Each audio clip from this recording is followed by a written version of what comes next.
So let's take a closer look at our connection. First, we're going to fly over to the layer that we have in Google that you can see here. The little flags mark some of the featured mountains where you can read about the communities, see pictures, listen to videos. We also have a mine site tour of one mountaintop removal mine. This is the Hobet mine in southern West Virginia. This is just one mountaintop removal mine. You can see all the stages of the process. And if we turn that one mine red, another thing that we've been able to do is to take that and overlay it on 30 different American cities just to give you a sense of scale.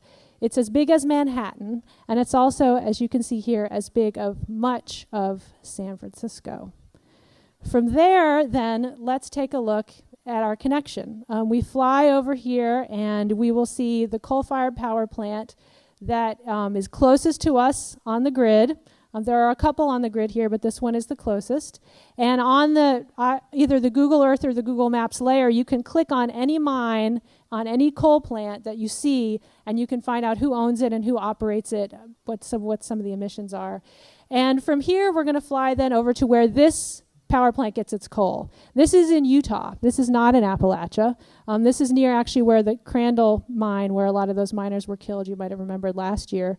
In an underground mine, but this mine is run by Arch Coal.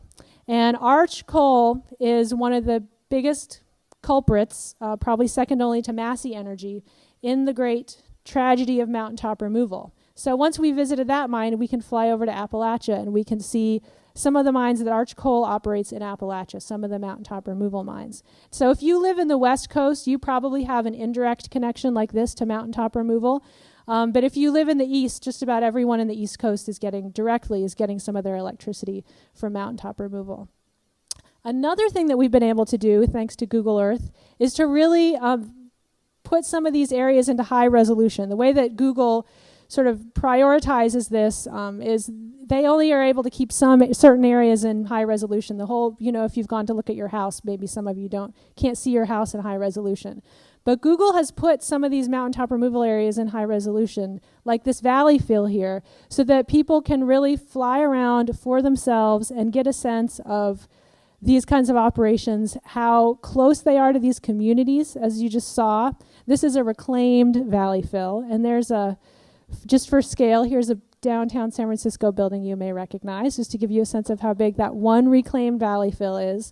These are right above all these communities, thousands and thousands of people. And here's another San Francisco landmark for you, the Golden Gate Bridge, on top of one of these mountaintop removal operations. Again, just to try to give you a sense of scale, that's one of those drag lines that you saw earlier, that little dot. It's about 22 stories high, that giant earth-moving machine.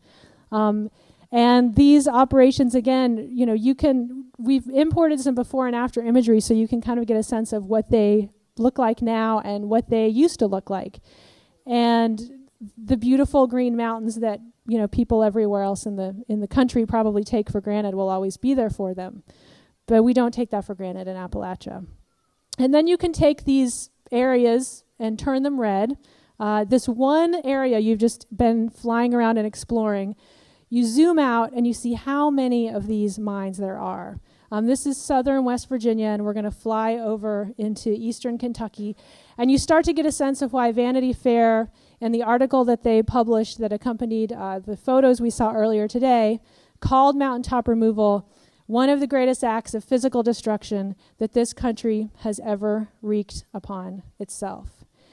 And then we can zoom back out and we can see all the coal-fired power plants across the country that are connected either directly or indirectly to mountaintop removal in Appalachia. So when we released this tool, it had a big impact not only on all the people who have seen it, but it also got the attention of the Wall Street Journal because they realized that it marked a new era in the transparency of information of what's happening in the corporate sector. And the reason that they wrote about the tool was because they were trying to make the point that business as usual was not going to be able to go on without a lot of scrutiny by regular people, even little bitty grassroots organizations in Appalachia, now that we have all this technology at our fingertips. And that has obviously had a huge, huge impact on how we've been able to connect this issue to people wherever they are, and how we've been able to really put the companies that are responsible for it on notice. So finally, I just want to give you a little preview of some of the things we're doing to also envision some alternatives. This is Cayford Mountain, which is a notorious site where a lot of people have gone on the ground to see mountaintop removal. It's right next to this mountain, Coal River Mountain, which, as you see in red, has high wind potential, and in black you'll see a proposed mountaintop removal mine that is planned that would destroy this mountain and would destroy the potential to have a commercial wind farm on the mountain. And so we have been traveling around the community door to door with our allies there, promoting the idea of putting a wind farm on this mountain instead of blowing it up and flattening it and putting in a 6,000 acre mountaintop removal mine. And the odds are steep because this mountain is owned by a private land speculation company, as many of the mountains are in Appalachia. But this is a vision that the people in the community have embraced. And one of the things that's been most remarkable to me about this is, here's the future we see for this beautiful green mountain. Here's the future the coal company envisions for it.